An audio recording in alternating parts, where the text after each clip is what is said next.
ইয়া রাসূলুল্লাহ, আল্লাহর কাছে কোন আমলটা সবচেয়ে সর্বোত্তম? নবীজি জবাব দিলেন, ঈমানু বিল্লাহি ওয়া রাসূলিহি।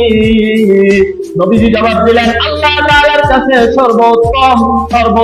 সর্বশ্রেষ্ঠ আমল হচ্ছে আল্লাহর প্রতি ঈমান আনা, রাসূলের প্রতি ঈমান আনা।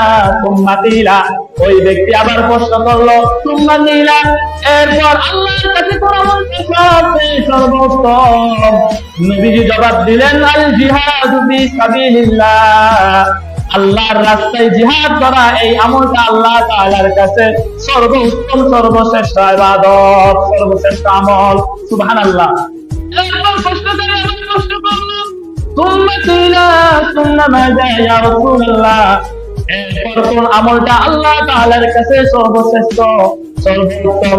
নবীজি জবাব দিলেন, হাজ্জুন মাবরুর, কোন ব্যক্তি যদি কবুল হজ আদায় করতে পারে, কোন ব্যক্তি যদি কবুল হজ মাবরুর আদায় করে,